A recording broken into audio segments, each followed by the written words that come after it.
Friends, કેમ છો બધા? માય સ્વીટ કિચનમાં તમારું સ્વાગત છે. ફ્રેન્ડ્સ, આજે હું તમારી જોડે શેર કરવા જઈ રહી છું બટેકા અને વટાણાનું એક યુનિક શાક. તો તેના માટે સૌથી પહેલાં આપણે મસાલો બનાવશું. તો એના માટે મેં 1 ચમચી આખા ધાણા લીધા છે, એને આપણે મિક્સી બાઉલમાં લઈ લેવાના છે. અડધી ચમચી મેથી લેવાની છે. 4 થી 5 લીલી તીખી મરચી આવે છે એ એડ કરશું. અને 15 થી 20 કળી લસણ અને 1.5 ઇંચ જેટલું આદું લેવાનું છે.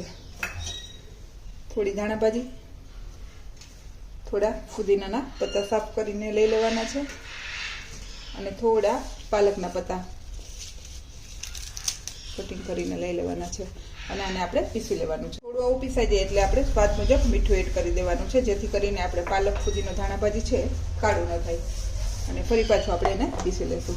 આ રીતનું આપણે એકદમ ઝીણું નથી પીસી લેવાનું, આવું દરદરું પીસી લેવાનું છે. તો હવે આપણો મસાલો છે એ બનીને રેડી છે. હવે એક વાસણમાં મેં 2 ચમચા તેલ લીધું છે. એમાં આપણે તજપત્ર એડ કરશું અને 1 ચમચી રાઈ, 1 ચમચી જીરું, અડધી ચમચી હિંગ,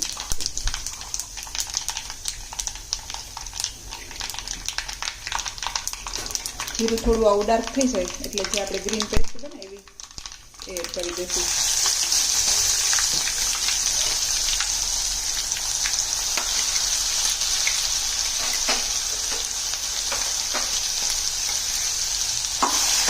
હલાવી દઈશું. આને આપણે પકાવી લેવાની છે. થોડી આવી પેસ્ટ સંકળાઈ જાય એટલે આપણે એમાં હળદર એડ કરશું. અને મેં 4 થી 5 મરચી લીધી છે, એટલે લાલ મરચું પાવડર જો જરૂર લાગે તો એડ કરવાનું, નહીં તો એમને ગ્રીન શાક બનાવશો તો એ ખૂબ જ દેખાવમાં પણ સરસ લાગશે અને ટેસ્ટમાં પણ સરસ લાગશે. અને થોડું હું લાલ મરચું એડ કરું છું. અને હવે આપણે હલાવી અને મિક્સી બાઉલ છે એને ધોઈ અને આમાં પાણી એડ કરી દઈશું.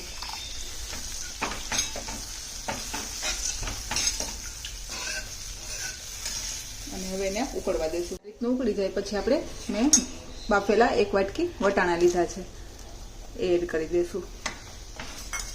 અને 1 વાટકી બાફેલા બટેકા લીધા છે એને એડ કરી દઈશું. એકદમ રૂટીન મસાલામાં અને જલ્દીથી બની જાય એવું આ શાક બને છે અને ખૂબ જ ટેસ્ટી બને છે, જલ્દી બની જાય છે અને જાજી વસ્તુની પણ જરૂર નથી પડતી. અને હવે થોડું આપણે ગરમ મસાલો પણ એડ કરી દઈશું. પાછું આ રીતે સરસ ઉકળી જાય એટલે આપણે ચીઝની ક્યુબ એડ કરશું.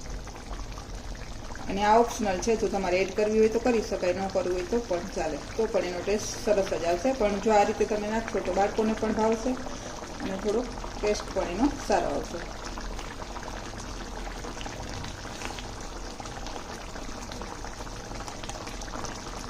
ફ્રેન્ડ્સ, આપણી સબ્જી છે એ સરસ બની અને રેડી છે. તમે જોઈ શકો છો એકદમ સિમ્પલ, ઝડપથી બની જાય અને તો પણ ખૂબ જ ટેસ્ટી એવી બની ગઈ છે. અને લાસ્ટમાં આપણે ટમેટાના કટકા એડ કરશું, જેથી કરીને એ સ્વાદને પણ બેલેન્સ કરશે અને લુકમાં પણ સારું લાગશે. તો હવે આપણી સબ્જી છે એ બનીને રેડી છે. લાસ્ટમાં આપણે ધાણા ભાજી એડ કરશું. ફ્રેન્ડ્સ, તૈયાર છે મારું યુનિક એવું વટાણા બટેકાનું શાક. જો તમને મારી આ રેસીપી પસંદ આવે તો લાઈક કરજો, શેર કરજો અને સબસ્ક્રાઈબ કરવાનું ભૂલતા નહીં. Thank you, by.